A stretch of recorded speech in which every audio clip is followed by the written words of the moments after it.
Can you believe what just happened? The Twitter account of a president of the United States and several billionaires got hacked. Hard to believe, right? Now, let's take a step back and get the facts straight. Twitter was created in March 2006 by Jack Dorsey and launched in July of that year.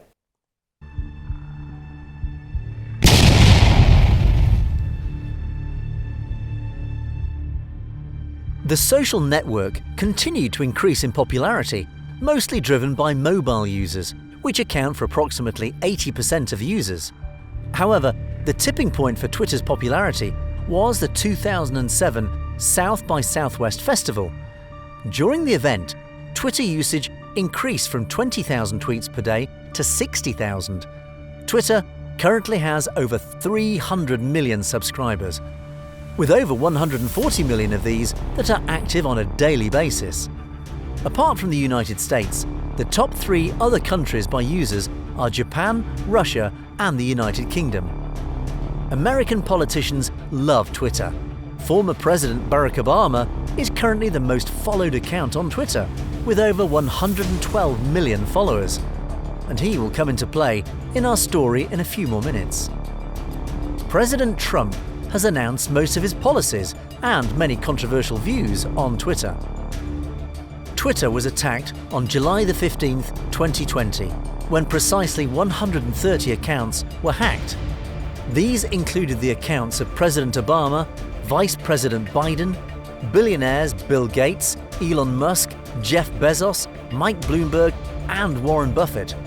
Celebrities such as Kanye West, Wiz Khalifa, Kim Kardashian, Floyd Mayweather, and the corporate accounts of Apple, Uber, CoinDesk, Binance, Bitcoin, and Gemini. The message read as follows: "I am giving back to the community. All Bitcoin sent to the address below will be sent back doubled. If you send $1,000, I will send back $2,000. Only doing this for 30 minutes. Enjoy." There were a few variables of this. For example, Bezos' message indicated he would only match $50 million of offers. So, who was this mysterious hacker who was able to pull off this incredible scam? This is the picture of the alleged hacker. Yes, he is indeed young, only 17 years old. And how much money did he manage to steal? They stole a little over $120,000 from over 400 Bitcoin payments. Twitter said in an official statement, "We are aware of a security incident impacting Twitter accounts. We are investigating and taking steps to fix it.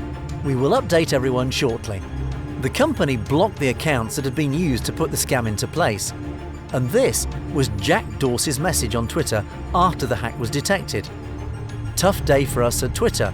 We all feel terrible this happened. We're diagnosing and we'll share everything we can when we have a more complete understanding of exactly what happened. Love to our teammates working hard to make this right." And thank God Jack was not in Africa on his freaking safari. Well, that's a story for another time, but he went close if shareholders had not got very upset when he mentioned he was considering checking out on everyone for a few months.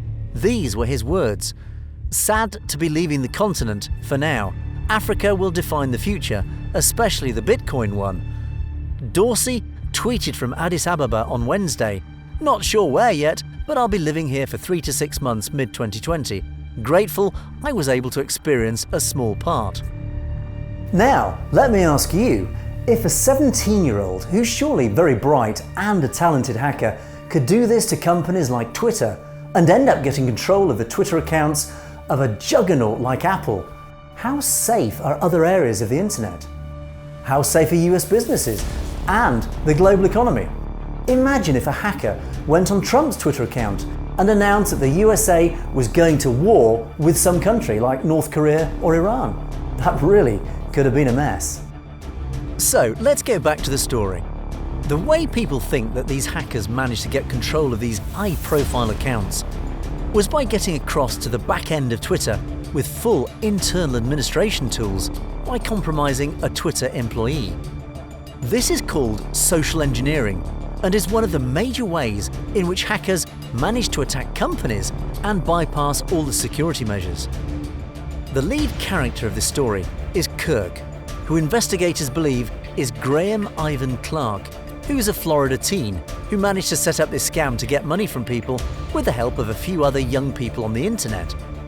Kirk isn't a big-time hacker, he's just an average young man with a talent for computers. He still lives with his mother. The scheme was simple: to ask people to send Bitcoin and receive a double amount of those Bitcoins back from the various celebrities. Kirk had originally started his hacker career by stealing highly desired Twitter accounts and reselling them to people who wanted those desirable names for money, in the form of, well, you guessed it, Bitcoin. Kirk got increasingly popular because he showed that he was able to get control of a number of highly coveted accounts. A few examples include @dark, @w, @l, @50, and @vague. Twitter said in a blog post that hackers had tried to breach 130 accounts, succeeding in obtaining control of 45, downloading information from 8 of the accounts. We're acutely aware of our responsibilities to the people who use our service and to society more generally, a blog post Twitter put out. We're embarrassed, we're disappointed, and more than anything, we're sorry. Also, what do you think the government should do with Kirk and his friends? He's been charged with 30 different felonies. He could spend his life in jail, and he should be punished. But what a waste for a guy who clearly is talented. Not justifying him, people, so don't start blowing up in the comments section saying, "Are you crazy? He stole all my Bitcoins." We get it, but he is no Robin Hood. He is a thief with no noble cause to justify his actions. He did something wrong, but let's think about this in a practical manner. Should we send this guy to Alcatraz for 30 years? Or can we re-educate him by having him become useful to society? Should they maybe give him a better sentence, or no sentence at all, if he agrees to collaborate with the US government in catching other hackers? So, we hope you enjoyed this one. Please don't forget to comment, like and subscribe below, and don't forget to turn on your alerts. We hope to see you soon. Thanks for watching.